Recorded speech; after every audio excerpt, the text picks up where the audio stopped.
반복되는 일상의 노선을 벗어나 타인의 교양에 올라타고 싶은 분들을 위해 준비했습니다. 본격 지식, 생각, 시선 투척 방송 개별 교양 환승센터 71회 여행편 지금 시작합니다.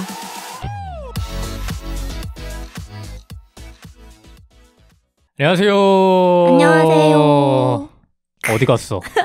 두 명 어디 갔습니까? 큰일 났어 오늘. 일단 해보죠. 네. 저는 정치사회와 문화 콘텐츠를 좋아하는 장빈둥입니다. 문화예술을 즐기는 따뜻한 인상주의자 김순트입니다. 반갑습니다. 반갑습니다. 아니 청취자 여러분, 이게 어떻게 된 일인지 지금 두 명이나 자리를 비웠습니다. 네. 한 분은 어떻게 된 거죠? 일단 유생님은 네. 급박하게 연락이 왔습니다. 차가 퍼졌다. 오는데 차가 퍼지는 바람에 네. 지금 보험사를 불러서 급하게 처리하고 오고 있다 라고 하시고 네. 유랑님은 네. 카톡방에서 카톡을 안 읽으시다가 제가 전화를 하니까 네. 갑자기 30분 내로 갈 수 있다며 확신에 찬 목소리로 30분 안에 갈 수 있다 라고 이제 말씀을 하시고 네. 이렇게 저희 둘이 시작하게 됐습니다. 처음 있는 일인 것 같은데 그러니까요. 기분이 묘하네요. 오늘 날씨가 엄청 춥잖아요. 네, 올해 들어 가장 추운 것 같아요. 그래서 두 분이 네. 빠지신 게 아닌가. 심지어 정신이. 순트님도 늦었습니다. 그래서 저 혼자 이제 멍하니 녹음실에 앉아 있다가 여기 회초리가 있나 한번 찾아봤는데 회초리는 없더라고요. 저 오면서 네. 큰일 났다 했거든요. 제가 평소에 녹음 시간, 그러니까 시작 시간에서 늦는 일은 없었는데 그랬나? 없었어요. 그 네. 나름의 그 철칙이었는데 그랬군요. 네. 오늘 그 늦은 거예요. 그래서 그래서 큰일 났다 가가지고 어떡하지 민망해가지고 어떡하지 했는데 웬걸 녹음실에 네. 저 몰칸 줄 장빈둥 씨만 알았습니다. 이럴 수가. 그러니까요. 심지어 저희 약속 시간이 네. 녹음 정각보다 한 20분 먼저 만나기로 했었는데 네. 놀라운 일입니다. 뭐 이런 날도 있는 거겠죠. 맞아요. 그래서 저희가 뒤에 녹음 시간을 좀 늘려서 네. 연기해가지고 하려고 해봤는데 뒤에 예약이 바로 있다고 하셔가지고 맞습니다. 일단 저희 둘이 시작하게 됐습니다. 네. 뭐 해야 되는 건 해야죠. 후원과 댓글을 읽고 시작을 해보도록 하겠습니다. 네. 사실 저희가 저번 주에 녹음을 바로 하고 나서 평소보다 녹음 그 주기가 일주일 땡겨가지고 하는 바람에 댓글이 많이 달리지 않았습니다. 댓글이 네네. 그 와중에 그래도 네네. DYEUN님께서 네네. 다들 유생님의 주제를 듣고 명상하러 가셨나 보다고. 네, 이번 주에 그 에피소드는 유생님의 명상편이 올라갔었거든요. 네. 근데 고요해가지고 네. 아마 이렇게 남겨주신 게 아닌가. 어떻게 들으셨죠? 저요? 네, 들었어요? 저는 되게 마음이 편해지더라고요, 들으면서. 네, 아마 청취자분들도 마음이 편해지셔가지고 네. 이 에피소드는 패스해도 되겠다라고 느끼신 게 아닌가 싶은데 이거를 사실 유생님을 앞에 앉혀두고 그러니까요. 청문회를 해야 됐었는데 네. 마침 또 지각하셔가지고 가볍게 그러니까요. 이렇게 넘어가시네요.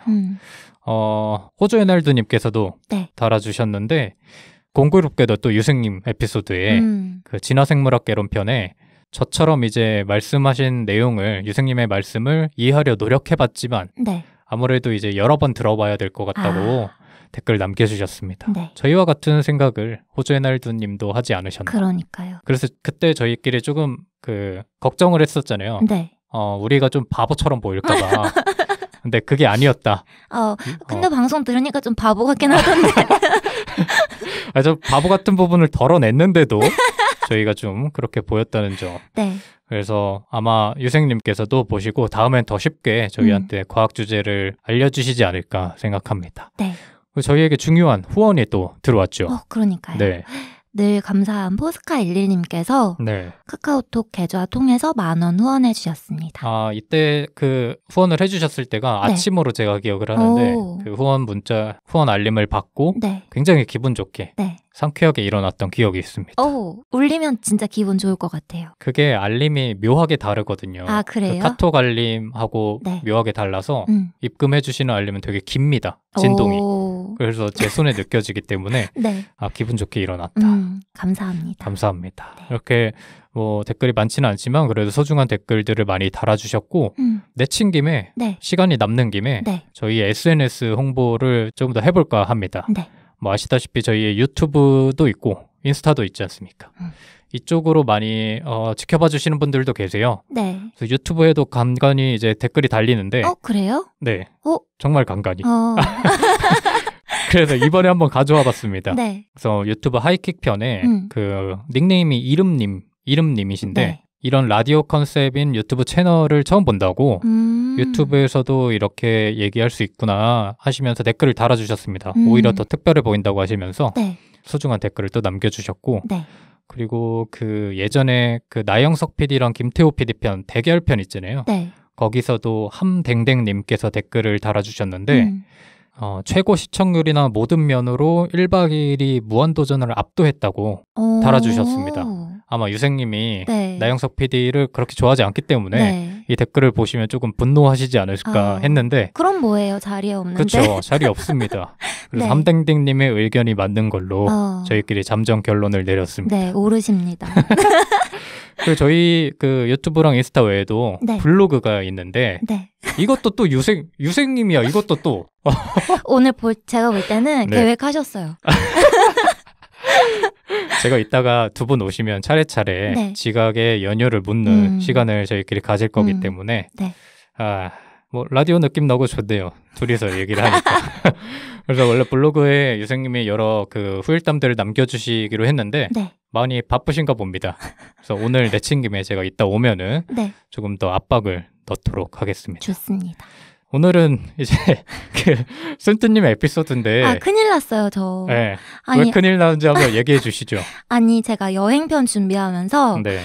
요 편이야말로 좀 멤버들의 의견을 좀 많이 듣고 네네. 여러분의 경험을 좀 많이 듣자라는 식으로 구성을 했단 말이에요. 네. 근데 한 분이 오신 거죠. 그런데 네. 그거 하필이도 여행 경험이 저희 중에 가장 전무하죠, 없으신. 그러니까요. 그래서 네, 그러면... 제가 지금 아주 난감한데 그래도 어떻게 얘기를 꾸려 나가보도록 하겠습니다. 네, 좋습니다. 뭐 네. 어떤 여행을 준비하셨는지. 저는 제가 가장 좋아하는 해외 도시가 있어요. 그래서 네. 그 도시를 좋아하게 된 이유라고 해야 되나요? 이유에 네. 대해서 이야기해보려고 합니다. 그래서 오늘 에피소드의 제목은 파리 박물관 탐방기예요. 네. 프랑스 파리. 네. 네. 제가 가장 좋아하는 도시는 파리이고 예전에도 몇 번 언급을 했던 것 같은데. 맞아요. 네, 미술관 얘기하면서. 네. 그리고 그 파리를 좋아하게 된 이유가 파리에 있는 수많은 박물관 때문이거든요. 네. 그래서 그 얘기를 오늘 조금 해보려고 합니다. 파리. 네. 놀랍게도 한 번도 가보지 않았습니다. 근데 안 가보신 분들 많을 것 같아요. 네네. 멀기도 하고 뭐 쉽게 갈 수 있는 곳은 또 아니라고 생각을 해서 안 가보신 분들도 만약에 간다면 어떤 경험을 하고 오시면 좋을지 이야기를 나눠보는 시간을 갖고 싶어요. 좋습니다. 일단 장빈둥 씨는 네. 파리 하면 안 가보셨으니까 그냥 막연하잖아요. 제가 그래도 콘텐츠는 많이 접했기 때문에. 맞네요. 네. 어떤 인상을 갖고 계세요? 파리에 대해서? 파리 하면 이제 여행객들의 약간 로망처럼 그쵸. 우리나라 사람들은 그렇게 받아들이고 있지 않습니까? 네. 뭐 요새는 조금 해외여행을 가는 사람들이 워낙 많아졌으니까 좀 덜하긴 한데 네. 제가 정말 어릴 때만 해도 유럽 가고 싶은 곳을 말해보라 하면 대부분의 사람들이 파리를 꼽았고 아니면 네. 로마 둘 중에 하나였는데 그 중에서도 파리에 대한 그 좀 예술적인 로망을 사람들이 많이 갖고 있었던 것 같아요. 네. 센트님은 뭐 여러 번 가보신 거예요? 저는 2번을 갔는데 네. 2번 다 길게 좀 머물렀어요. 그래서 뭐 자주 갔다라고는 할 수 없을 수도 있는데 그래도 길게 머무는 동안 파리의 문화나 아니 말씀해주신 그런 예술적인 면모들을 조금 그래도 많이 살펴보려고 했다라는 면에서 오늘 해드릴 얘기가 좀 있을 것 같아요. 근데 생각보다 그렇게 만족도가 높지 않은 사람들도 있던데. 맞아요. 그래서 파리 증후군이라고 혹시 들어보셨어요? 뭐 얼핏 들어봤는데. 파리 신드롬이라고도 하는데 이게 장빈둥 씨가 말한 것처럼 사람들이 파리에 가기 전에는 막연하게 로망이 있단 말이에요. 네. 저도 가기 전에 그랬고 콘텐츠에서도 그렇고 그 막 예술적인 면모나 되게 자유로운 분위기 그런 거에 대해서 로망을 품고 파리에 여행을 간단 말이에요. 근데 파리에 막상 가면은 내가 생각했던 파리와 실제의 파리가 너무 다른 거예요. 심지어는 제가 보니까 어떤 표현까지 써 있냐면 네. 피해망상 증세. 피해망상? 그러니까 파리에 막상 면에서? 가면 너무 실제로 다르니까 피해망상이 온다는 거예요. 그리고 환각 증세. 오바 아닙니까? 진짜 그래요? 이게 일본인 의사가 이렇게 명명을 하면서 그런 증세들이 있었다라고 연구를 했더라고요. 근데 냄새가 많이 난다고는 많이들 하잖아요. 맞아요. 그런 것도 좀 영향이 있나? 맞아요. 근데 저는 파리 증후군까지는 아니어도 네. 가서 실제로 약간 실망감을 경험했었거든요. 그래서 그런 부분들에 대해서도 오늘 이야기를 나눠보도록 할게요. 근데 그런 실망감에도 불구하고 본인의 약간 인생 여행지라는 거죠? 맞습니다. 나중에는 그런 실망 포인트들이 오히려 약간 사랑스럽게 느껴지는 경지에까지 오를 수가 있어요.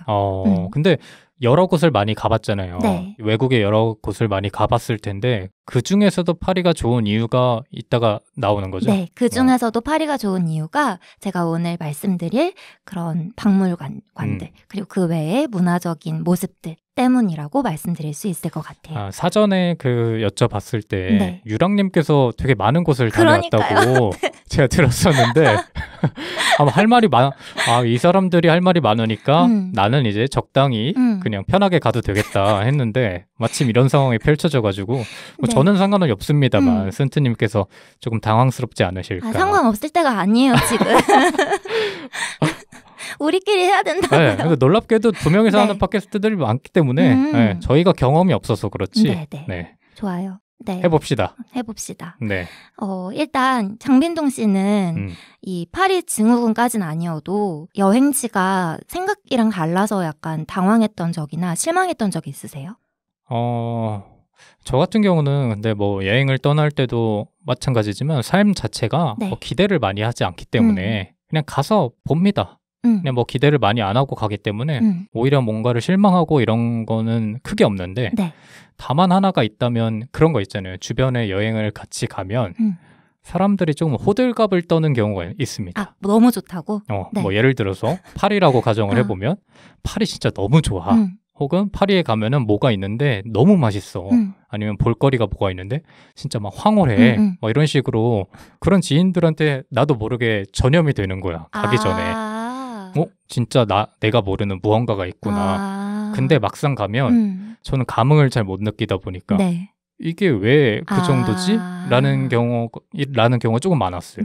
특히나 그런 뭐 볼거리나 이런 것보다는 음식적인 면에서 맛을 또 미각에 또 둔감하기 때문에 먹었을 때 이거는 차라리 우리나라의 뭐 편의점 도시락보다 덜한데 이게 왜 맛있다고 하는 거지?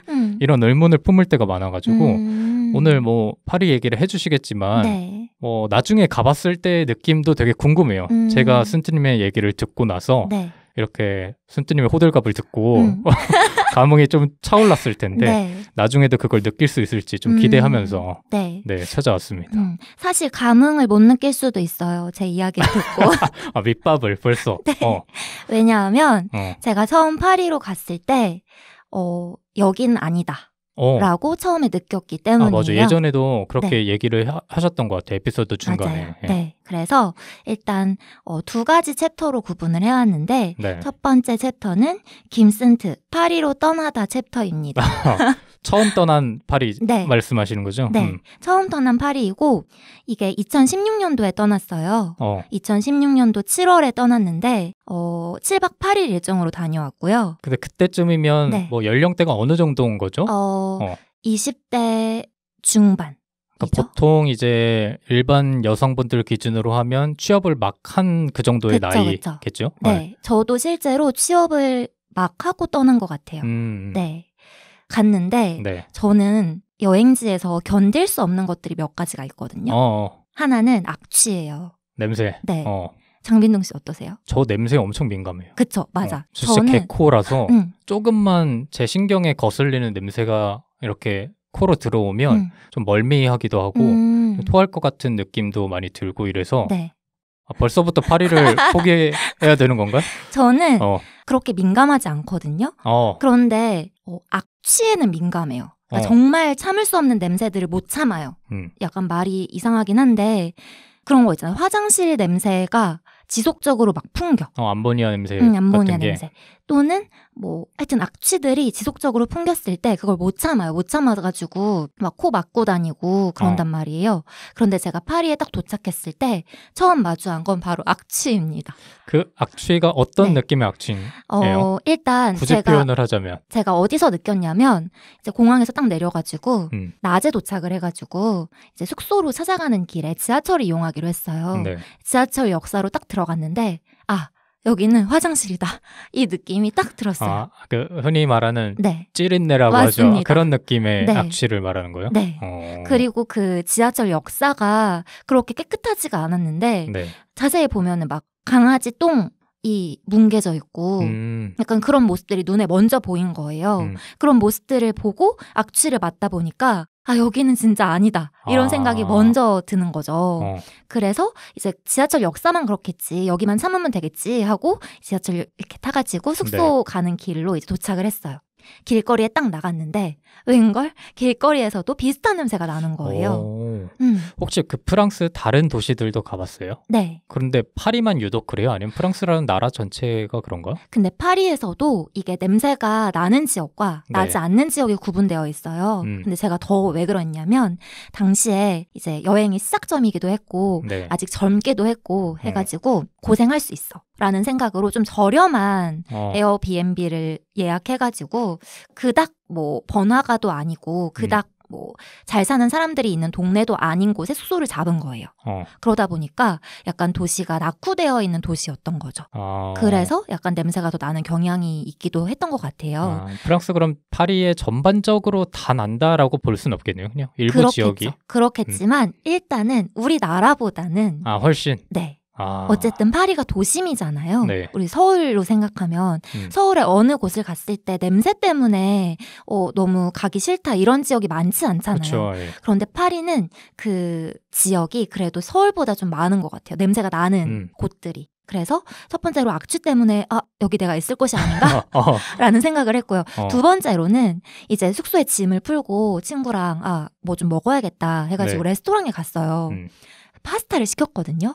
너무 맛이 없는 거예요. 그러니까 가격도 우리나라보다 되게 비쌌던 걸로 기억을 하거든요. 그래서 호기롭게 첫 끼니까 좀 맛있는 거 먹자 해가지고 막 좋아 보이는 레스토랑 들어가가지고 파스타를 시켰는데 이게 또 문화적인 차이일 수도 있고 음식에 대한 문화 차이일 수도 있는데 파스타에 들어가는 그런 재료들이나 이런 게 너무 간소하고 그런 거예요. 그래서 친구랑 먹으면서 이거 동양인 차별 아니야? 이런 말까지 했을 정도로 약간 파스타가 요리되어 있는데 뭔가 없는 그러니까 한국에 비해서 재료도 없고 뭔가 구성도 없고 이런 요리가 나와버리니까 거기서 두 번째로 실망을 한 거죠. 그러고 이제 다 먹고 첫날이기 때문에 너무 피곤해가지고 숙소로 들어갔어요.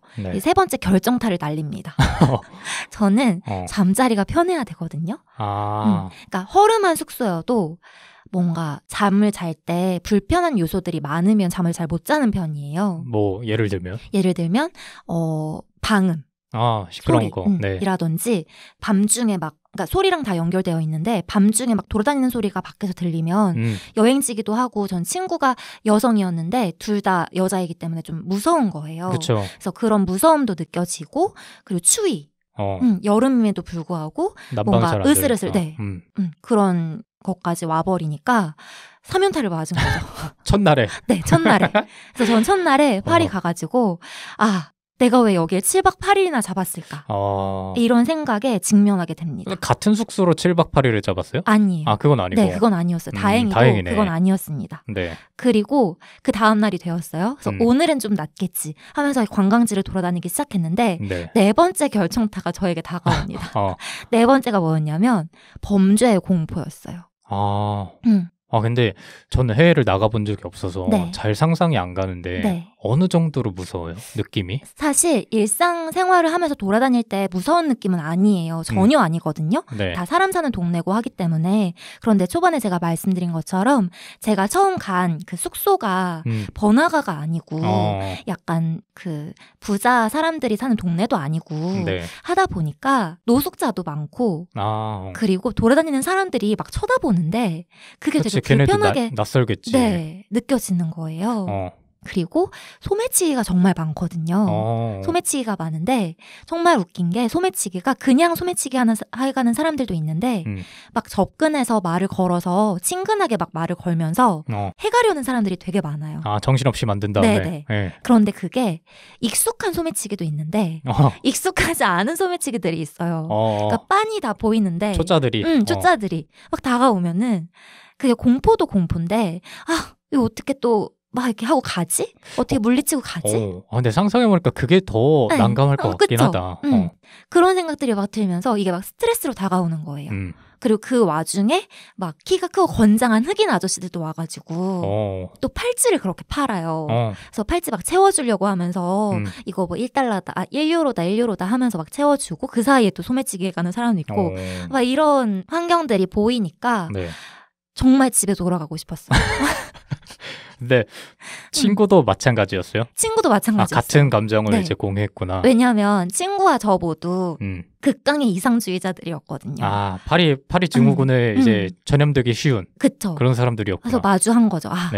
우리 파리 증후 걸리게 생겼다. 어떡하냐 해가지고 이제 대책을 세워야겠다 하는 와중에 또 사건이 벌어집니다. 네. 어떤 사건이 벌어지냐면 제가 숙소가 그렇게 좋은 숙소가 아니라고 했잖아요. 네. 문이 파리의 많은 집들이 현대식이 아니에요. 열쇠를 꽂아서 돌리는 방식이란 말이에요. 네. 근데 그 집주인이 에어비앤비였기 때문에 집주인을 이제 처음에 만나가지고 막 이렇게 주의사항에 대해서 들을 때 집주인이 절대 열쇠를 집 안에 놓고 문이 잠기면 안 된다. 라고 말을 했었어요. 근데 나왔는데 저희가 열쇠를 놓고 나온 거예요. 그 숙소 안에. 방 안에. 네. 그래서 그 집주인의 당부가 생각이 났지만 그 안에 또 저희 말고 일행이 있었기 때문에 그 방 안에 일행이 있었다는 거예요? 그쵸. 그러니까 방을 쉐어하는 방이었어요. 방을 쉐어하고 침대만 구분되어 있고 이런 방이었어요. 그렇지. 걔네가 열어주면 되잖아. 그래서 그 친구들도 관광을 하겠지만 설마 열쇠 놓고 가겠어 라는 생각을 했어요. 네. 그래서 관광을 하고 있는데 그 친구들이랑 이제 단톡방을 개설해가지고 그 소통을 하고 있었는데 그 친구들이 동생들이었어요. 언니들 언제 들어오세요? 이러는 거예요. 그 사람들도 한국인? 네, 한국인들. 그래가지고 저희가 저희 언제쯤 들어갈 거라고 하면서 왜 그러세요? 하니까 본인들이 열쇠를 집 안에 놓고 나왔다는 거예요. 그래서 순간 벙 쪄가지고 어떡하냐. 집주인이 절대로 그러니까 열쇠 집 안에 놓고 나가지 말라 그랬는데 라고 생각을 하면서도 뭐 고치면 되지. 말씀하는 순간 유생님이 들어왔습니다. 와. 유생님 오셨는데 유생님이 자리에 앉아가지고 준비하는 순간 유랑님도 오셨습니다. 와. 안녕하세요. 그래서 순식간에 저희 4명의 완전체가 됐는데 바로 이제 깔끔하게 시작할 수는 없습니다. 네. 놀랍게도 이 사람들이 늦었기 때문에 지각 사유서를 한 번씩 제출하도록 하시죠. 먼저 하실 분. 조금이라도 일찍 오신. 예. 제가 오늘 이제 차를 쓰려고 차를 가지고 왔는데 저희 또 오늘 녹음 후에 어디 가기로 하지 않았습니까? 네. 그래서 그것 때문에 차를 가지고 오려고 했는데 차에 이제 문제가 생겨가지고 그거 해결하느라 좀 늦었습니다. 죄송합니다. 큰 문제는 아닌 거죠? 문제가 해결된 거죠? 네, 다 해결됐습니다. 네. 다행이네요. 겨우겨우 해결했습니다. 겨울이라 그런 건가요? 네, 겨울이라서 갑자기 차가 말썽을 부리네요. 그래서 굉장히 화나는 일이 있었는데 나중에 저희 개인적으로 말씀드릴게요. 관련해서 차가 망가져가지고. 제가 오늘 엄청 화가 났습니다. 그랬어요? 네. 기다리는 저희는 뭐 오직 하셨으니까. 내가 더 화가 내서 본인이 뭐 얼마나 화냈는지는 관심이 없고 내가 더 화를 내므로써 이 화를 누그러뜨리겠다라는 기다리는 저희 둘은 심지어 순투님이 얼마나 초조해했는데 파리를 가본 적도 없는 사람과 단둘이 앉아가지고 말이야. 유생님은 차 핑계를 대셨습니다. 유랑님은 어떤 핑계가 있을지. 일단 저는 오늘 사실 굉장히 일찍 일어났어요.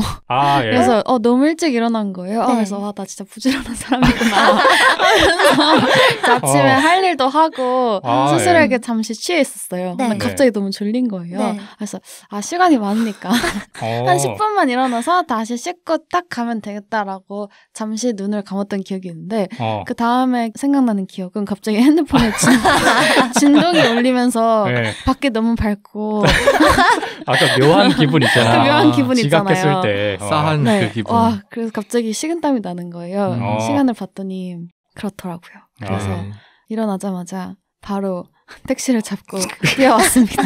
저번에 정말 저의 죄송합니다. 에피소드 그 명상편에서 오프 스위치를 배우셔가지고 아니 너무 적용을 잘했나 봐요. 오프 스위치를 내주신 사람들이 이상한 소리를 하고 있는데 뭐 어쨌든 뭐 늦은 거고 저희는 파리 얘기를 하고 있었습니다. 순타님이 지금 본인의 파리 일대기를 첫 번째 파리 여행기를 얘기해 주시고 계셨는데 계속 해볼까요? 네. 어쨌든 그래서 놓고 나왔다는 거예요. 열쇠를. 두 분께 간단하게 설명을 드려야겠대요. 이게 무슨 얘기냐면 제가 파리에 처음 갔을 때 저에게 충격을 준 몇 가지 요소들에 대해서 설명을 하고 있었는데 첫 번째가 악취, 두 번째가 맛없는 음식, 세 번째가 불편한 잠자리, 네 번째가 범죄의 공포였거든요. 그리고 마지막으로 결정타를 저에게 때린 문 사건에 대해서 얘기를 하고 있었습니다. 네.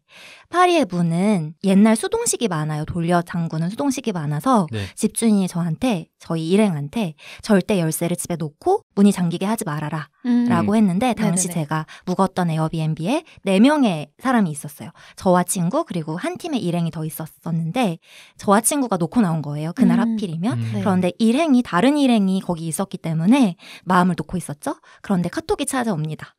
열쇠를 놓고 나왔어요. 라고 한 거죠. 처음에는 되게 당황하긴 했는데 뭐 고치면 되겠지. 그러니까 열면 그 수리공 부르면 되겠지. 우리나라 기준으로 생각을 했어요. 그래서 집주인한테 연락을 했죠. 되도 않는 영어 막 써가면서 문이 안 열린다. 열쇠를 놓고 나왔다. 그러니까 그 집주인이 다른 사람들 있지 않냐. 기다려라. 그래서 그들도 놓고 나왔다. 라고 하니까 그 집주인이 엄청나게 당황하는 거예요. 마스터키가 아예 없었나 보네. 없었던 것 같고 그런 마스터키 얘기를 안 하고 지금 휴일이어서 수리공을 부를 수가 없다. 라고 하는 거예요. 일단 부를 수가 없을 뿐더러 불러도 돈이 어마어마하게 나올 거다. 라고 하는 거죠. 그래서 얘기를 들어보니까 파리에서는 그 온오프 스위치를 너무 잘 바꾸는 거죠. 사람들이? 네. 그래서 휴일은 철저하게 쉰다고 합니다. 네. 그런 휴일까지 일하겠다고 돈 벌겠다고 일하는 사람들이 그렇게 많지 않은 거예요. 그러니까 집주인이 저희한테 하는 말이 못 찾는다. 지금 이날 일하는 사람 못 찾고 일하는 사람 찾는다고 해도 이거 너희가 감당할 수 없는 돈이 나올 거다라고 말을 했어요. 그래서 저희를 너무 어리게 봤나? 왜냐하면 서양인들이 동양인을 좀 어리게 보는 경향이 있더라고요. 실제로 나이를. 그래서 우리 돈 있다. 낼 수 있다 라고 했더니 80만 원을 부르는 거예요. 그거였는데? 네. 그래서 처음엔 그 집주인이 사기치는 줄 알았어요. 그래서 되게 화를 냈거든요. 무슨 말이냐. 영어로 되도 않는 용어로 이거 열쇠 하나 그러니까 열쇠 하나 만들어도 80만 원 안 나오겠다. 문을 새로 고쳐도 80만 원 안 나오겠다. 막 이런 식으로 얘기를 했는데 아니라는 거예요. 그래서 저희가 그 프랑스 파리 여행자들의 카페에 들어가가지고 글을 막 남겼어요. 이런 상황인데 80만 원 내라고 한다. 그리고 80만 원 내도 올지 안 올지 모르는 상황이라고 막 하는 거예요. 그래서 이렇게 막 협박을 한다. 이거 어떻게 해야 되냐 했더니 댓글에 파리에서 그 정도 내야 된다. 하는 거죠. 우리나라랑 완전 다르구나. 그러니까요. 그래서 카드로 막 이렇게 해서 열 수 있는데 안 되나? 근데 문이 되게 견고한 문이었고 그렇게 막 쉽게 열릴 것 같은 문은 아니었어요. 하여튼 그래가지고 친구랑 이거 어떡하냐. 일단 그래도 사람은 구해봐야 되지 않겠냐 해가지고 집주인한테 다 전화해가지고 그래도 좀 구해봐 달라 해가지고 막 기다렸어요. 막 여행지에서 여행도 못하고 발 동동 구르면서 기다리고 있는데 연락이 온 거예요. 구했고 다행히도 80만 원이 아니라 60만 원에 해주겠다고 한다. 그게 그거지 뭐. 그래서 4명이잖아요. 15만 원씩 나눌 수 있구나. 15만 원씩 값을 치르고 문을 열었어요. 60만 원이면 문 팍 부신 다음에 그래 그거를 보상해주면 그 정도 값인데 경고했다잖아요 문이. 팍 부실 수 있는 문이 아니었나 보지. 팍 부시면 되잖아. 되게 단순하다. 되게.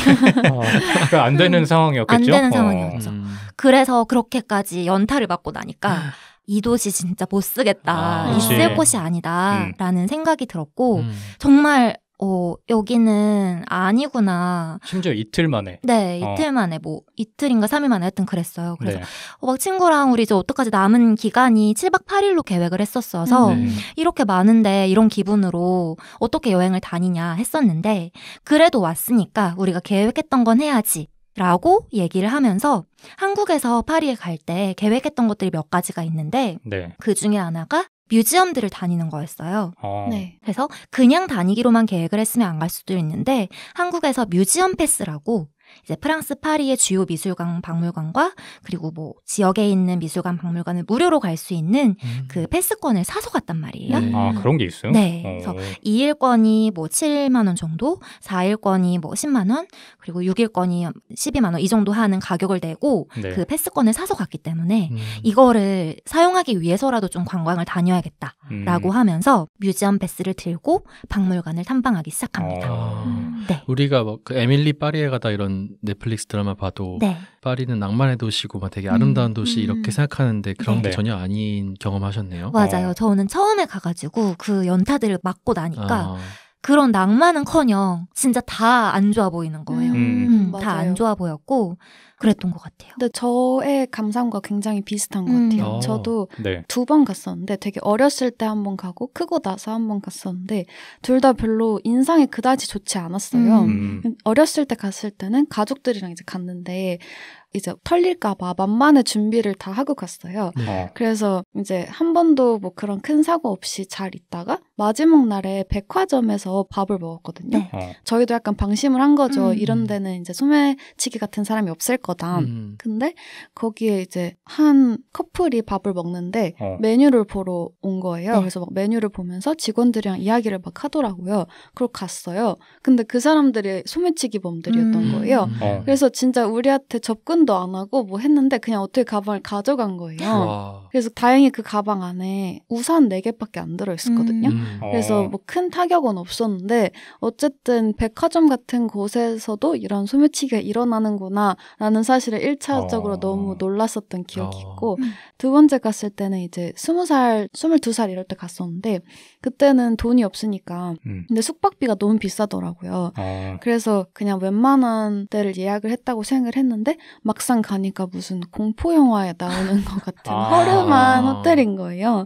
그래서 synth님이 아마 이야기하셨을 것 같은데 냄새 너무 나고 네. 잠자리 너무 불편하고 심지어 딱히 그러니까 좀 안전하다는 생각이 안 들더라고요. 그래서 저도 여기서는 진짜 못 살겠다라는 생각을 되게 많이 했었던 것 같아요. 근데 그 외에 예를 들면 synth님이 앞으로 얘기해줄 네. 여러 그런 미술관들이라든지 아니면 좋은 점도 있잖아요. 네. 근데 유랑님께서는 안 좋은 점이 더 좋은 점을 지배했던 거예요? 저도 미술관은 좋았는데 뭐 synth님만큼 미술을 좋아하지 않다 보니까 그거의 장점이 상쇄시켜주지 못했던 것 같아요. 뭐 야경 이런 것도? 야경도 좋았는데 그냥 굳이 여기서 살면서 이걸 봐야 하나 하는 생각이 들더라고요. 지금까지의 단점을 들어보면 네. 안 가도 될 것 같은데. 아닙니다. 네. 아닙니다. 그럼에도 이제 불구하고 시작되는 건가요? 네. 그럼에도 불구하고 이제 제가 여행을 시작했잖아요. 네. 그래서 앞으로의 이야기 속에서는 그래도 가볼만 한데라는 그 거리들을 좀 찾으실 수 있지 않을까라는 생각이 들어요. 그 유생님 안 가봤죠? 네, 안 가봤어요. 저랑 유생님은 안 가봤으니까 이제 끝날 때쯤에 한번 저희가 한번 판단을 내려보겠습니다. 알겠습니다. 네. 일단 뮤지엄 패스권을 들고 제가 가기 시작한 미술관은 가장 유명하다는 미술관 박물관들부터 찾아가기 시작했어요. 네. 첫 번째로 간 박물관이 그 유명하다는 루브르 박물관입니다. 사실 파리의 주요 미술관들을 탐방하실 때 가장 크게는 3군데의 미술관으로 찾아가시면 좋을 것 같아요. 네. 첫 번째가 루브르, 두 번째가 오르세, 그리고 세 번째가 퐁피두 센터인데요. 제가 왜 이렇게 말씀을 드리냐면 그 시대 순으로 작품이 많이 나열이 되어 있어요. 그래서 루브르는 고전 작품, 고대부터 고전 시기의 작품, 그리고 오르세는 근대의 작품, 그리고 퐁피두 센터는 현대의 작품, 이렇게 만나보실 수 있거든요. 네. 그래서 제가 첫 번째로 그 파리에 머무를 때는 이 3가지 미술관을 중심으로 탐방을 하러 다녔던 것 같아요. 네. 첫 번째 루브르 박물관은 세계에서 가장 유명하다고 말하는 박물관이에요. 2018년도 기준이긴 한데 그 해에 가장 많은 방문객들이 방문한 박물관이라고도 이야기를 하거든요. 네. 정말 어마어마한 양의 소장품이 소장이 되어 있고요. 건축물 자체도 역사가 매우 깊은 공간입니다. 루브르 박물관 하면 뭐가 떠오르세요? 모나리자? 모나리자. 네. 그쵸. 모나리자 많이 떠올리시는데 사실 제가 추천드리는 거는 모나리자도 모나리자인데 우리가 교과서에서 본 작품들이 정말 많이 있거든요. 네. 그래서 가시기 전에 모나리자 이외에 내가 보고 싶은 작품 몇 가지를 뽑아서 가시는 거를 추천드리고요. 저는 개인적으로 미술관 박물관을 갈 때 오디오 가이드나 도슨트 또는 사전 학습이 그렇게 반드시 필요하다고 생각하는 사람은 아니에요. 그래요? 그런데 루브르만큼은 사전에 좀 네.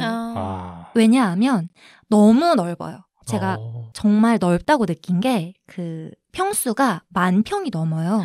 10,000평이면 어느 정도죠? 10,000평이면 10,000평 정도죠. 미안합니다. 어떻게 합니까? 네. 축구 경기장이 몇 평이에요? 그러니까 그걸로 비교해보면 좋을 것 같은데. 축구 경기장. 한번 찾아보죠. 예. 축구 경기장이 찾아보니까 2,200평? 오. 네, 그런데 5배가 아닌 게 루브르는 18,000여 평이 된다고 합니다. 그러면 진짜 크네. 정말 커요. 그래서 루브르는 그냥 한번 가서 뭐 씩 둘러보면 유명한 거 만나고 하겠지가 안 됩니다. 몇 번? 나눠서 가야 되네요, 그러면? 며칠 나눠서? 그러니까 관심이 있으시다면 또는 미술을 좋아하신다면 나눠서 가시는 걸 추천드리고요. 또는 내가 정말 봐야 되겠다라는 작품의 위치를 미리 파악하시거나 그 가이드를 빌려서 어디에 있는지 확인하시면서 돌아다니는 것을 추천드려요. 한 층으로 되어 있나요? 아닙니다. 여러 층으로 구성이 되어 있고 한 층도 너무 넓기 때문에 정말 길을 잃기도 쉬운 곳이 루브르 박물관이거든요. 그래서 이렇게 생각하실 수도 있어요. 모나리자를 보러 갔는데 아무런 사전 공부나 또는 오디오 가이드 또는 뭐 도슨트 투어 아무것도 없이 그냥 가서 모나리자 찾겠다 못 보고 나오실 수도 있어요. 어딘지 모르니까? 네. 너무 넓다 보니까 그렇습니다. 근데 다른 박물관이나 미술관 갈 때 사전 정보 없이 가도 된다고 하셨잖아요. 네. 그렇게 생각하신 이유가 뭔지 궁금한데. 저는 그 사전 공부가 되게 미술관 박물관을 지루하게 만든다고 생각하기도 하거든요. 오히려. 네네. 진입장벽을 높이잖아. 그쵸. 그런 것들이. 꼭 공부하고 가야 될 것만 같고 그런 생각이 들어서 제가 이후에 소개해드릴 그런 미술관 박물관은 사전 공부를 꼭 하시라라고 말씀드리고 싶지는 않아요. 그런데 루브르 같은 경우는 너무 넓고 너무 방대한 양의 작품이 있다 보니까 사전에 조금 계획을 하셔서 가시는 게 좋지 않을까라는 생각이 듭니다. 네. 그리고 이 루브르 공간은 처음에는 요새였어요. 요새였는데 이게 궁전으로 바뀌었다가 이 궁전이 다시 박물관으로 변화해서 지금의 박물관이 된 거예요. 그래서 그러다 보니까 더 견고하게 지어지기도 했고 더 넓은 공간에 지어지기도 했고 그런 측면이 있을 것 같아요. 그럼 본인한테 가장 인상 깊었던 작품은 뭐죠? 일단 제가 가장 인상 깊었던 거는 루브르 박물관의 외관이에요. 그냥 밖에 생긴 모습이? 네. 외관이 그 루브르의 상징이라고 말하는 유리 피라미드가 가운데 약간 품듯이 위치해 있고 그리고 주변으로 고성이죠. 고성이 이렇게 둘러져 있는 형태로 그 건축물이 만들어져 있는데 사실 이 유리 피라미드는 처음부터 있었던 건 당연히 아니에요. 이게 1980년대에 건축을 한 건데 처음에는 비난을 되게 많이 받았다고 해요. 이게 뭐냐. 그리고 피라미드가 죽음의 상징인데 지금 이걸 여기다 왜 설치했냐 라는 비난을 많이 받았는데 지금에서 딱 지금의 시선으로 보면 현대적인 측면과 고전적인 측면의 건축물이 되게 어우러져서 멋진 모습을 보인다고 저는 개인적으로 생각하거든요. 그리고 밤에 보면 그 유리 피라미드가 반짝반짝 빛나면서 정말 멋진 모습을 연출해요. 그래서 그게 저는 되게 인상 깊었고요. 지금도 그 피라미드는 욕하시는 분들이 많더라고요. 맞아요. 네. 근데 왜 피라미드 모양으로 지어졌나요? 이게 건축가가 말하기로는 그 유리 피라미드가 유리로 되어 있기 때문에 빛이 들어오고 나가요. 그래서 빛을 상징한다. 생명이 들어오고 나가는 빛을 상징한다라는 식으로 이야기를 했는데 음모론도 있습니다. 진짜요? 네. 일루미나티 음모론도 있습니다. 네. 근데 거기는 냄새 안 나요? 네. 그러니까 이렇게 뭔가 사람들이 많이 드나들고 하는 그런 관광지나 이런 데는 냄새가 안 나요. 네. 그러니까 뭔가 찐 주거지, 찐 생활지 중에서도 그렇게 뭐 상류층이 거주하는 쪽이 아닌 곳들에서 냄새가 많이 나는 것 같아요. 네. 그쪽 문화가 제가 알기로는 그 씻는 문화가 잘 없었다고 하더라고요. 그래서 네. 향수로 다 가리는 문화였잖아요. 네, 네. 그래서 아마 우리랑 이질적인 냄새 나지 않나? 라는 생각이 들기도 맞아요. 하고. 그럴 수 있을 것 그것도 그렇고 사람들이 강아지 똥을 안 치우더라고요. 맞아요. 그래서 그것도 악취의 원인 중에 하나가 아닌가 싶습니다. 집에다 놓고 안 치우는 거예요? 아니요, 밖에다 보면 보통 우리나라 같은 경우에는 강아지가 그쵸. 하면 가져가야 되잖아요. 근데 그냥 방치해두는 경우가 많아서 너무 많고 그것도 뭐 밟힌 똥도 있으니까 그런 것들이 어우러져서 좋은 냄새가 나진 않더라고요. 네, 그래서 이 유리 피라미드를 통해서 이제 루브르에 들어가실 텐데 네. 사실 루브르에는 입구가 여러 군데예요. 그래서 유리 피라미드에 사람이 너무 많이 몰려 있을 경우에는 다른 쪽 입구로 들어가시면 훨씬 더 빠르게 들어가실 수 있습니다. 네. 이렇게 입장을 하시면 정말 신세계인가? 라는 정도의 박물관을 마주하실 수 있어요. 정말 경험해보지 못했던 그 웅장한 느낌 그리고 뭔가에 대해 압도하는 느낌을 받으실 수가 있거든요. 왜냐하면 거기 있는 작품들 하나하나가 정말 유물들이잖아요. 네. 그런데 이게 작품 수가 4만여 점에 달한다고 하더라고요. 네. 그 작품들이 물론 다 전시가 되어 있는 건 아니지만 엄청나게 많이 전시가 되어 있고 사람들이 막 웅성웅성거리면서 보러 다니고 이 분위기 자체가 저는 어디에서도 경험해보지 못했던 분위기거든요. 들어가시면 딱 그 분위기부터 마주하실 수 있습니다. 분위기. 네. 그러니까 분위기라는 게 되게 애매하긴 한데 네. 정말 경험해보지 못했던 분위기예요. 아직까지는 냄새가 좀 더 직관적이거든요. 네. 조금 더 설득의 과정이 냄새 안 납니다. 필요할 것 같은데. 네. 이렇게 들어가시면 정말 다양한 작품들 많이 만나보실 수 있는데요. 여러분들이 말씀하셨던 모나리자는 사실 제 개인적으로는 작품의 크기가 너무 작기도 하고 안 보인다며 잘. 네, 그걸 통해서 감흥을 느끼겠다라고 하면 정말 실망만 하고 돌아오실 거예요. 그래서 오히려는 그 이외의 작품을 좀 찾아보시려고 노력하시는 게 좋지 않을까라는 생각이 들어서 제가 몇 가지 작품, 보고 오시면 좋을 작품 몇 가지를 추천드려보도록 하겠습니다. 네. 저는 가장 추천드리는 것이 이집트 관 쪽이에요. 이집트 관 쪽의 조각상들 그리고 저희가 학창시절에 배웠던 함무라비 법전의 원본이 있습니다. 네. 그리고 운이 좋으시면 미라가 특별전으로 전시되는 때가 있고 전시되어 있는 때가 있거든요. 그래서 이집트 쪽의 그 유물들을 살펴보고 오시면 정말 좋을 것 같다는 생각이 들었고요. 그리고 이제 좀 프랑스의 작품을 보고 싶다라는 생각이 드시면 민중을 이끄는 자유의 여신이라는 그림 아세요? 그 콜드플레이의 앨범은 그 표지가 되기도 한 그 작품을 보고 오시는 거를 저는 추천을 드려요. 그게 크기가 크나요? 크기가 큽니다. 크기가 어마어마하게 크고 그 작품이 걸려있는 그 방에 크기가 큰 작품들이 많이 걸려 있어요. 그래서 뭔가 프랑스의 회화를 보고 싶다. 그리고 모나리자는 진부하다. 라는 분들은 요 그림을 찾아서 그 방을 좀 둘러보고 오시면 좀 루브르의 회화 작품들을 느끼고 오실 수 있지 않을까라는 생각이 들어요. 그리고 또 하나의 추천은 루브르의 야간 개장입니다. 네. 우리나라의 많은 박물관처럼 루브르도 야간 개장을 하고 있는데요. 제가 갔을 당시에는 수요일, 금요일 이렇게 개장을 했어요. 그래서 저녁 9시 45분까지 운영을 했는데 저는 이제 거기서 첫 번째 사랑에 빠집니다. 아직 사랑에 안 빠졌었어요? 안 빠졌다가 안 빠졌다가 압도되긴 했지만 안 빠졌다가 이 야간 개장에 가서 사랑에 빠져요. 이 야간 개장이 좋은 이유가 뭐냐면 낮보다 사람이 훨씬 덜해요. 그러겠다. 네, 그러다 보니까 약간 정말 어느 관에 가면 아무도 없는 그 장소에 내가 있는 경험을 하기도 하고 복도를 지날 때 건물이 크다 보니까 막 울리는 그런 느낌, 진동하는 느낌에서 걷기도 하고 이런 경험을 하면서 와, 이런 유산을 가지고 있는 도시를 내가 다시 올 수 있을까? 이런 생각이 처음 딱 들었어요. 그래서 거기에 있는 유물들을 보고 유리 피라미드도 저녁이 되면 정말 반짝반짝 빛나거든요. 박물관 안에서 바라보는 유리 피라미드가 정말 예뻐요. 그래서 그런 유리 피라미드를 보면서 걸으면서 이게 프랑스의 예술의 힘인가? 라는 생각을 처음 하게 돼요. 네. 그리고 야간 개장이라고 뭐 특별한 거는 없지만 좀 분위기가 많이 달라진다라는 거죠? 네, 많이 다릅니다. 낮보다 훨씬 사람이 덜하고 고요해요. 그러다 보니까 관람하기도 좋고 그렇습니다. 네. 그리고 야간 개장을 보고 나와서 루브르에서 나오면 맞은편에 공원이 있어요. 그 공원에서 두 번째 사랑에 빠집니다. 공원이 너무 넓은데 고요하고 넓은데 사람들이 되게 자유롭게 그 공원을 즐기고 있는 거예요.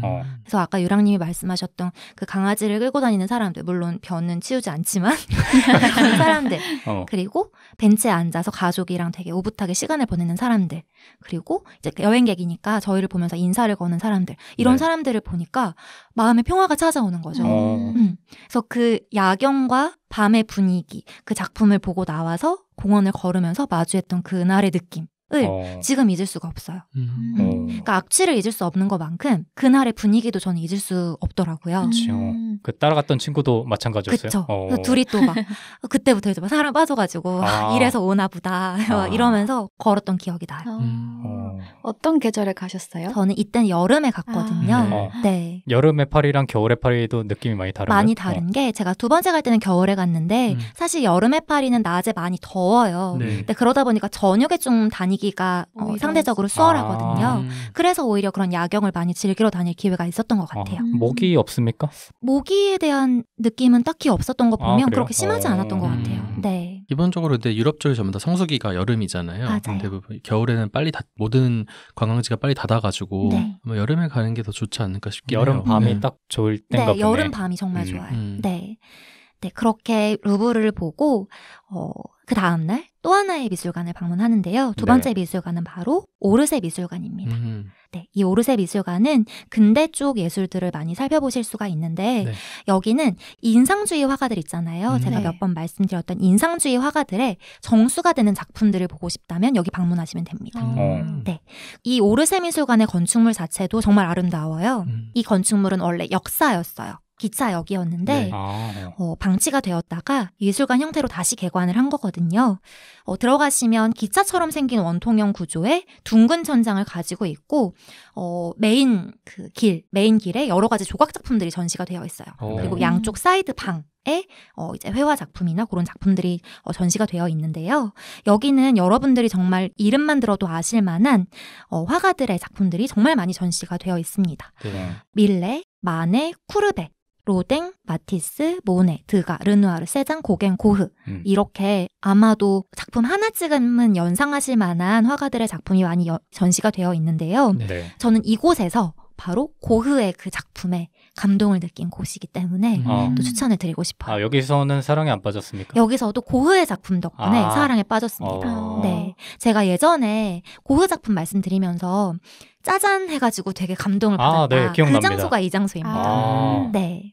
여기서는 고흐의 작품들을 많이 만나보실 수 있는데 사실 작품의 크기가 그렇게 크지 않기 때문에 그렇게 막 대작이 주는 감동을 느끼신다기보다는 조그맣지만 반짝반짝 빛나는 그 작품들을 마주하고 오실 수 있다라고 보시면 될 것 같아요. 그래서 고흐의 작품을 보시고 싶다면 이 미술관에 가셔서 보시는 것을 추천드리고요. 그리고 예전에 한번 빈둥님이 쿠르베 작품 말씀하셨는데 쿠르베 작품이 많이 전시되어 있어요. 쿠르베는 사실주의 화가여가지고 있는 그대로의 그 모습들을 표현하려고 한 작가인데 그 작가의 대작이 전시가 되어 있습니다. 그래서 빈둥님이 그때 자화상 얘기하셨던 것 같은데 쿠르베 개 멋있어. 그 자화상 멋있잖아요. 그런데 그렇게 멋진 작품이 대작으로 걸려 있어요. 그 작품이 뭐냐면 오르낭의 장례식과 화가의 아뜰리에라는 작품인데 이게 가로가 6m가 넘어요. 정말 큰 작품이죠. 그래서 쿠르베의 큰 작품을 마주하실 수도 있는 곳입니다. 그 외에도 많은 인상주의 작가들의 작품을 마주하실 수가 있는데 이 미술관의 또 백미 중에 하나는 5층에 있는 시계탑이에요. 프랑스 파리에 여행 갔다 오면 그 프사에 시계 배경으로 혹시 사진 찍은 거 보신 적 있으세요? 맞아요. 그 장소가 이 장소입니다. 여기가 포토스팟이에요. 그래서 이런 인생샷을 좀 남기고 오고 싶다. 나 프랑스 파리에 갔다 온 좀 티 내고 싶다. 남겼습니까, 본인? 저 남겼는데 저는 프사로 뭐 하거나 하진 않았거든요. 그 유랑님도 찍었었어요? 저도 거기서? 찍었어요. 필수구나.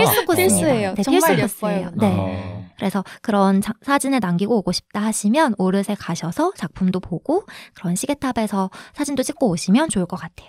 근데 안에 내부가 정말 멋있었던 기억이 있어요. 맞아요. 저는 그래서 오히려 루브르보다 오르세에 대한 기억이 되게 좋은 게 딱 들어가자마자 그 역사 같은데 그 안에 이렇게 작품들이 걸려 있으니까 갑자기 환상으로 이렇게 딱 들어간 느낌이 있더라고요. 환상의 공간으로 들어가는 환상의 공간으로 느낌이. 있더라고요. 그래서 그게 너무 좋았고 저는 피리 부는 소년을 봤었는데 맞아요. 되게 흡입력이 있었다고 생각을 했어요. 그래서 그 작품 왜인지 모르겠는데 그 작품 앞에서 한 진짜 5분 동안 보고 있었던 것 같아요. 되게 빨려 들어가는 느낌이 있어서 이래서 사람들이 미술관에 오는구나를 느꼈었던 기억이 있어서 저는 오르세에 대한 기억이 굉장히 좋습니다. 근데 약간 5분 동안 보고 있으면 사람들이 많잖아요. 좀 비키라고 안 하나? 그러니까 요리조리 움직이면서 보는 거예요. 그러니까 사람들이 오면은 막 이렇게 했다가 뒤로 갔다가 이러면서 보는 그러면서 거죠. 봐요. 그러니까 뭐 우리나라 그 전시회들처럼 좀 줄을 지어서 보는 편이에요? 아니면, 근데 오히려 자유롭게 보는 것 같아요. 그래요? 줄을 지어서 간다기보다 저희는 약간 이런 느낌 있잖아요. 이걸 꼭 다 봐야 되니까 줄 지어서 보고 움직이는 경향이 있는데 그치. 파리의 미술관 분위기는 자유로워요. 그래서 이 작품 봤다가 뭐 움직이면서 저 작품 봤다가 갔다가 다시 오기도 하고 줄 지어서 움직이는 분위기는 전혀 아니에요. 워낙 크다 보니까 그러니까 규모가 워낙 크다 보니까 사람들이 한 곳에 집중되어 있지 않더라고요. 맞아요. 그리고 오르세가 좋은 점이 루브르보다 훨씬 규모가 작아요. 그러다 보니까 루브르는 오히려 피로감을 느낄 수가 있거든요. 그럴 수 있어요. 피로감을 느낄 수가 있는데 오르세는 작기도 하고 루브르보다 작기도 하고 우리가 아는 작가들이 많기 때문에 그런 면에서 조금 더 흥미를 느끼실 수 있지 않을까라는 생각도 듭니다. 그리고 저는 여기서 또 하나의 좋은 기억이 있는 게 여기서부터 제가 프랑스 사람들한테 말을 걸기 시작했어요. 용기가 조금 생겼군요. 용기가 생겼어요. 처음에는 막 그 범죄 공포와 막 이런 사람들에 대한 경계심 이런 것 때문에 진짜 철벽 치고 다녔거든요. 내 친구랑 또 얘기를 하다가 우리가 그래도 파리에 왔는데 현지의 문화를 좀 느끼고 가야 되지 않겠냐 하면서 그 작품을 같이 보고 있는 사람들한테 막 괜히 작품 좋다고 한마디 걸기도 하고 영어로? 막 진짜 되도 않는 영어였거든요. 이런 걸로 하기도 했는데 그렇게 말을 거니까 되게 친절한 답변들이 돌아오는 거죠. 그리고 되게 호의적인 답변들이 돌아오고 너희 어떻게 왔냐 이렇게 신기해하는 답변들도 돌아오고 이러는 거예요. 그 사람들은 약간 현지인 느낌이었어요? 현지인 아니요. 현지인 아닌 사람도 되게 많았거든요. 오히려 관광객들 더 많았어요. 그런데도 이 프랑스 파리 외국의 이 공간에서 내가 타 문화권에 있는 사람과 뭔가 소통을 하고 교류를 한다는 그 느낌이 되게 좋더라고요. 그래서 이런 미술관 박물관 방문하시면 그냥 작품 되게 좋다. 넌 여기 나라 사람이냐? 막 이런 식으로 말을 거는 것도 되게 좋은 문화를 경험하는 방법이 될 수 있다는 것을 그런 데서 아니면 오히려 용기가 안 생기죠. 느꼈습니다. 네. 그러고 나서 제가 세 번째 방문한 미술관은 바로 퐁피두 센터입니다. 네. 퐁피두는 퐁피두 센터라고 불러요. 퐁피두 미술관이나 퐁피두 박물관으로 부르지 않고 센터로 부르거든요. 왜 그러냐면 여기는 복합 문화 공간이에요. 그러니까 현대 미술관이자 여러 가지 문화를 경험하고 느낄 수 있는 공간입니다. 네. 이 공간은 처음에 딱 보시면 외관이 상당히 독특해요. 왜 독특하냐면 철골 구조물들이 그대로 노출되어 있어요. 이거 뭐 떠오르지 않으신가요? 에펠탑? 에펠탑도 그렇고 최근에 한국에서 유행하는 힙한 감성? 힙한 감성. 힙지로 카페들? 네, 힙지로 카페들이 여기서 시작했습니다. 맞네. 네, 보시면 정말 그냥 흘겨보면은 흉측하다고 느끼실 수도 있거든요. 왜냐하면 노출된 구조가 수도관, 뭐 냉방시설, 전기 관 이게 다 노출되어 있어요. 색깔이 칠해져 있긴 한데 그냥 흘겨보시면 저게 뭐야? 만들다 만 건가? 라는 생각이 들기도 하실 거예요. 근데 이게 건축 양식입니다. 그리고 이 퐁피두 센터가 건설되고 나서 이게 유행하기 시작했어요. 그래서 최근에도 저희 한국의 그 힙지로 카페들이 그런 감성을 좀 본받은 게 아닌가라는 생각도 들더라고요. 이 공간은 지금 현재 파리의 예술, 그 실제 바이브를 느끼실 수 있는 공간이에요. 그 날것 그대로의 예술. 그래서 가시면 되게 혁신적인 작품도 많고요. 충격적인 작품들도 있고 프랑스 파리의 젊은이들이 지금 어떤 예술들을 하고 있는지를 살펴보고 오실 수 있는 공간인데요. 그런 예술들 뿐만이 아니고 우리가 알고 있는 뭐 피카소 작품도 있고 뭐 칸딘스키 아시죠? 칸딘스키나 뭐 자코메티, 앤디 워홀 이런 작가들의 작품도 있기 때문에 현대미술과 뭐 뉴미디어 예술, 건축예술 이런 걸 좀 경험해보고 싶다 하시면 퐁피두 센터에 방문하시는 것도 좋을 것 같습니다. 그리고 또 하나 여기가 좋았던 이유는 갔을 때 1층에서 랩 공연을 하고 있었어요. 랩. 우와. 프랑스 랩? 프랑스어로 랩하나요? 네, 프랑스어로 랩했겠죠. 뭐 잘 들리진 않았지만 모르겠지만 랩 공연을 하고 있고 막 사람들이 막 즐기고 있는데 그 느낌이 되게 좋더라고요. 거기서도 괜히 옆에 가가지고 네. 여기 나라 사람이냐 여기 나라 사람이냐 Go home 이러지 않아요? 본인한테? 전혀 막 물어보고 말 걸고 친절하게 친절하게 대부분의 사람들이 전 친절했던 기억으로 이제 남아있거든요 지금은. 네. 그래서 경계를 풀고 문화를 좀 즐길 수 있었던 공간이 아닌가라고 생각이 듭니다. 여러분은 혹시 이 세 군데 중에 루브르, 오르세, 퐁피두 센터 가실 수 있다면 한 군데만 가신다면 어디 가실 거예요? 저는 오르세 가고 싶어요. 네. 저도 말씀하셨다시피 너무 그 넓은 공간에서는 필요할 것 같고 네. 근데 또 그 최근 감성에 좀 저는 낯설어 하거든요. 네. 그래서 그런 힙합 공연 같은 거 좀 부담스러워 합니다. 만약에 거기 갔으면 네. 집에 가고 싶다는 생각을 조금 더 했을 것 같은데 네. 오르세에서 사람 없을 때 조금 조용히 좀 집중하고 싶다는 생각이 얘기를 들으니까 드네요. 네. 저는 루브르 야간 개장 가보고 싶네요. 네. 그 분위기가 말씀만 들어서는 확 와닿진 않아가지고 진짜 어떤지 좀 궁금하게 느껴지는 것 같아요. 그 유랑님은 세 군데를 다 가본 거잖아요, 일단. 네, 맞아요. 근데 그게 워낙 어릴 때니까. 맞아요. 지금 다시 가면 간다면. 퐁피두를 다시 가보고 싶은데 나머지는 2번 여행하면서 2번씩 갔었는데 퐁피두만 가볼 기회가 없었어요. 그래서 너무 옛날이라서 어떤 작품을 봤는지가 그 외관 말고는 기억이 잘 안 나더라고요. 그래서 다시 한번 가보고 싶네요. 힙합 공연 같은 거 즐길 수 있어요? 거기는 조용히 옆으로 옆문으로 들어가려고요. 같이 부처 인접 하셔야죠. 그런 거 못해. 그런 거 못합니다. 네, 이렇게 7박 8일 동안 사실 더 많은 미술관을 갔는데 가장 특징적인 공간 이렇게 세 군데를 방문하고 그 나라 사람들을 만나고 뭔가 말도 걸고 예술 작품도 보니까 약간 애정이 생기더라고요. 그 도시 자체에 대해서. 그래서 파리는 이때부터 이렇게 생각했어요. 파리는 정말 낭만적인 곳이구나. 그런데 이게 정제된 낭만이 아니라 진짜 옛날부터 이어져 온 그 날 것 그대로를 그냥 보여주면서 뭔가 자부심 넘치는 그 낭만을 보여주고 있구나라는 생각이 들더라고요. 네. 근데 그거를 다 감상하고 나서 사랑에 빠진 다음에 또 숙소를 갔을 거 아니에요? 네네. 가는 길은 낭만적이지 않았을 거예요. 낭만적이었어요. 근데 그게 다 커버가 돼? 그쵸. 콩깍지 씌우니까 이제는 이렇게 생각되는 거죠. 이렇게 불편해서 오히려 낭만적이다. 이 냄새가 나니까 낭만적이다. 진짜예요. 그래서 예술병에 걸려서 돌아오게 됩니다. 그 냄새가 좀 좋아지거나 이런 건 아니고? 좋아지진 않았는데 악취가 나지만 이걸 감수할 만큼 낭만적이다. 이런 생각이 드는 거죠. 네, 예술병에 걸려서 돌아왔잖아요. 네. 파리를 잊지를 못합니다. 잊지 못하다가 2019년도에 다시 파리로 떠나게 되는데요. 그럼 몇 년 뒤에 간 거죠? 제가 처음 갔을 때가 2016년이기 때문에 3년 정도 있다가 간 거죠. 2019년 1월 겨울에 파리를 만나러 떠나게 됩니다. 네. 그래서 이때는 오히려 작정하고 갔어요. 조금 더 미술관이나 박물관 많이 가야지라고 작정을 했고 그때도 당연히 뮤지엄 패스를 사가지고 가게 됐는데 제가 여기서 마주한 미술관 박물관은 다 소개해드릴 수가 없으니 여러분한테 하나씩 추천해드리는 방식으로 소개를 드려볼까 합니다. 네.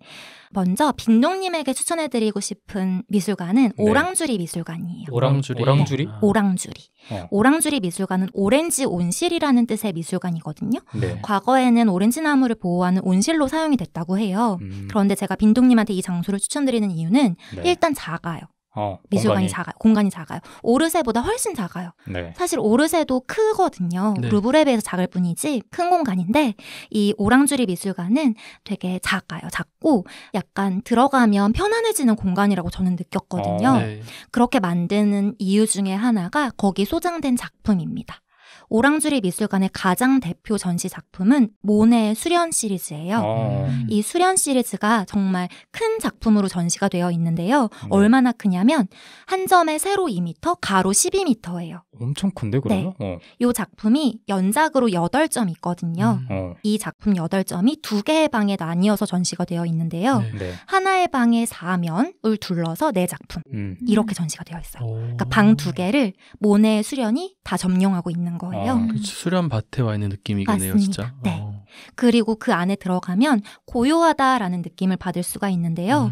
왜 그런 느낌을 받을 수 있냐면 다 설계된 거예요. 어떻게 설계가 되었냐 하면 모네가 이 수련 전시실을 같이 계획을 했는데 계획을 할 때 장식이 없는 하얀 공간을 통해 전시실에 들어가게 하고 네. 자연광 아래에서 가장 작품을 감상하게 할 것이라고 계획을 했어요. 그러니까 인위적인 조명이 많지 않고요. 자연광을 통해서 작품을 바라볼 수 있는데 하얀 공간이에요. 그래서 하얀 공간에 뭔가 작품과 나만 있는 듯한 느낌을 받을 수가 있는 공간이거든요. 네. 그래서 앉아서 그 작품 4개를 쳐다보고 있으면 마음이 되게 편안해지는 느낌을 받는단 말이에요. 빈둥님에게 필요한 공간. 벌써부터 편안해지네요. 그렇습니다. 그리고 모네의 작품만 있는 게 아니라 지하층으로 내려가면 인상주의 화가들의 작품들이 또 많이 있어요. 그래서 제가 아까도 잠깐 말씀드렸던 피카소의 작품이라든지 네. 마티스의 작품이라든지 르누아르의 작품이라든지 여러분들이 아실 만한 인상주의 화가들의 작품이 많기 때문에 앉아서 고요하게 마음을 좀 다스리다가 내려와서 마음을 다스려야 할 필요가 있어 보이나요? 장빈둥 씨에게 맞춤 추천이 필요합니다. 필요해요. 보다가 나오시면 좋지 않을까라는 생각이 들고요. 네. 또 하나의 추천 이유는 이게 튠르리 정원이라는 공간 안에 미술관이 약간 위치해 있어요. 그래서 미술관을 둘러보시고 나오면 또 정원이 마주하고 있거든요. 공원이 마주하고 있어서 들어갔다 나오셔서 공원 산책하시고 생강 걸으시면 장빈둥 씨가 그 감성 충전하시면서 감성충이 돼서 올 네, 수 있는 건가요? 편안함을 이렇게 느끼면서 감성 보이 돼가지고 나오실 수 있지 않을까라는 생각이 듭니다. 네. 제가 제일 좋아하는 미술관이기도 해요. 아, 그래요? 네. 다음으로 유랑님에게 추천드리고 싶은 공간은 로댕 미술관입니다. 네. 로댕 미술관은 로댕의 작품들이 많이 전시되어 있는 미술관이에요. 네. 여기 가시면 생각하는 사람 그리고 지옥의 문 이렇게 되게 유명한 로댕 작품들을 많이 만나볼 수 있거든요. 네. 여기를 왜 유랑님한테 추천드리냐면 미술관 자체가 고요하고 조용하고 차분해요. 그리고 네. 작품의 분위기들도 떠들썩하다라는 느낌보다는 고요하고 차분한 느낌인데 그 안에 조각의 표정이라든지 그 몸짓을 보면 역동적이란 말이에요. 그 고요함 속에 뭔가 역동적임을 느낄 수 있는 공간이어서 유랑님에게 추천을 드리고 싶습니다. 왜 유랑님을 그렇게 바라보고 있는 건가요? 네. 고요하면서 역동적인 네. 사람으로? 네. 아닌가요? 본인이 생각할 때 맞아요? 잘 모르겠는데요. 역동적인 건 맞는 것 같아요. 오토바이 타면서 이러면서. 네. 여기 가시면 로댕의 시대별 작품이 시대별로 전시가 되어 있고 로댕이 사용했던 소파, 뭐 공간들 이런 것도 마주할 수가 있는 게 실제 로댕이 작업했던 공간이에요. 네. 작업실을 그럼 개조한 거예요? 맞습니다. 로댕이 작업실을 개조한 공간이고 로댕이 미술관을 세우는 조건으로 자신의 작품을 기증했기 때문에 그 공간 그대로 미술관이 됐다라고 생각하시면 좋을 것 같아요. 네. 작품 크기가 크나요? 작품 크기가 생각보다 작을 거예요. 생각하는 사람은 생각보다 크거든요. 그런데 그 미술관 안에 전시되어 있는 여러 작품들은 조각상이라고 했을 때 생각하는 그 큼직큼직한 작품을 생각하신다면 그거보다는 좀 작다라고 느끼실 수도 있을 것 같아요. 네. 그리고 유생님에게 추천드릴 공간은 사실 저도 아직 못 가본 박물관인데요. 제가 다시 파리에 간다면 가볼 공간입니다. 어디냐면 카르나발레 박물관이라고요. 파리 역사박물관이라고도 부르는데요. 여기를 왜 유생님에게 추천드리냐면 여기는 파리의 역사와 생활상을 보여주는 박물관이에요. 그래서 유생님이 제가 느끼기에는 여러 분야에 관심이 많다고 느끼기 때문에 프랑스의 역사, 프랑스의 생활사 뭐 그런 것들을 많이 살펴볼 수 있는 공간이기 때문에 추천드리고 싶다라는 생각을 했고요. 이름이 뭐라고요? 카르나발레. 카르나발레. 카르나발레 박물관입니다. 여기 가시면 예전에 프랑스 파리에서 만들었던 간판들 되게 귀엽고 재밌더라고요. 간판들, 가구들, 뭐 집기들, 귀족의 방, 각종 물품들 이런 걸 보실 수가 있어요. 그래서 인간에 관심이 많은 유생님이 가시면 흥미있게 보시지 않을까라는 생각이 관심을 들고요. 보이는 표정입니다. 좋습니다. 재밌을 것 같아요. 그리고 또 하나의 추천 이유는 중정에 카페가 있는데요. 그 카페가 정말 예뻐요. 그런 거 좋아하잖아. 커피 마셔야겠네요. 그래서 사람들이 박물관 안 가고 카페 가려고 거기 가기도 하거든요. 그래서 추천을 드려보도록 하겠습니다. 감사합니다. 그리고 또 하나 추천을 드리고 싶은데 이번은 청취자분들에게 추천을 드리고 싶어요. 어디냐면 바로 피카소 미술관입니다. 네. 피카소 미술관을 왜 추천드리냐면 저희 에피소드에서 얘기 드렸었잖아요. 프랑스 파리에 있는 피카소 미술관이 세계에서 가장 많은 피카소의 작품을 소장하고 있어요. 제가 느끼기에는 전시가 되게 체계적으로 잘 되어 있거든요.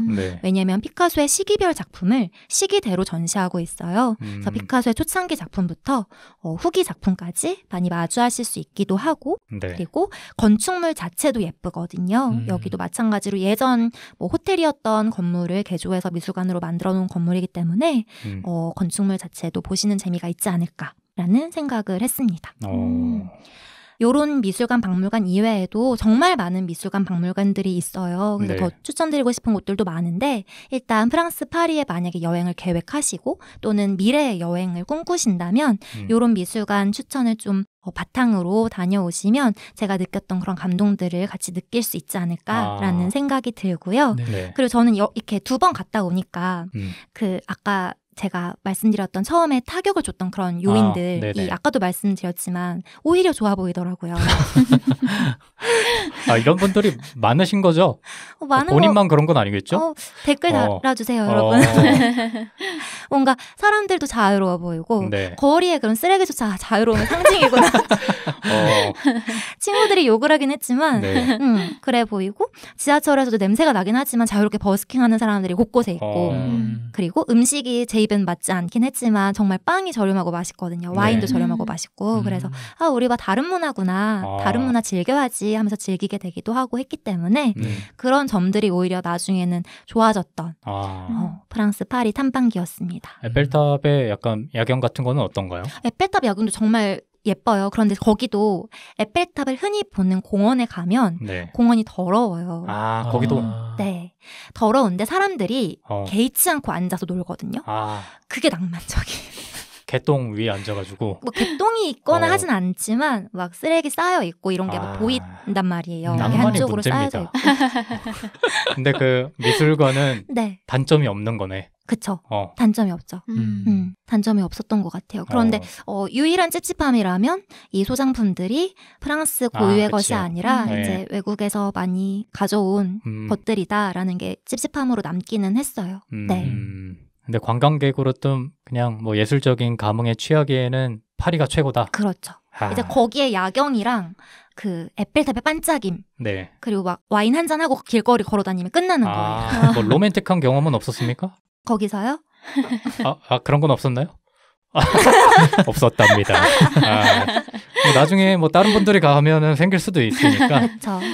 뭐 다른 분들은 어떻게 들으셨는지 들은 시간이 적지만 얘기해 보시죠. 네. 그래도 핵심은 다 들은 것 같은데 재밌게 들었습니다. 제가 언젠가 꼭 가보고 싶다는 생각을 했었던 적이 있었는데 파리는 너무 많은 사람들이 가니까 또 저 비주류 마이너 감성인 저에게는 또 뭐 끌리지 않는 홍대병 걸린 저에게는 감성 위에 감성을 추구하고 계셔. 그런 도시긴 했는데 그래도 오늘 이야기 승트님 에피소드 들으니까 언젠가 꼭 가봐야겠다 생각이 들었습니다. 그렇죠. 그리고 아까 추천해 주신 것들도 그 메이저한 미술관이라기보다는 좀 마이너한 측면이 있으니까. 유랑님은? 저도 그때 제일 최근에 간 게 한 7년 전이었던 것 같아요. 그때 이후로 다시 가지 않았던 도시 중에 하나인데 말씀해주신 거 들어보니까 당시의 기억도 좀 새록새록 나고 저한테도 약간 미화가 된 것 같아요. 1차적으로. 그래서 다시 가고 싶다. 그리고 아까 추천해주신 미술관들도 한번 다시 갈 겸 다시 가보고 싶다는 생각이 들었습니다. 저도 올해는 이제 해외여행 가볼까 생각 중이거든요. 뭐 파리를 가겠다고 아직 생각한 건 아니지만 결정한 건 아니지만 만약에 가게 된다면 이게 김순투의 호들갑인지 아니면 정말 이게 설득력 있는 얘기였는지를 꼭 한번 알아와가지고 청취자 여러분께도 한번 말씀을 드려보겠습니다. 궁금합니다.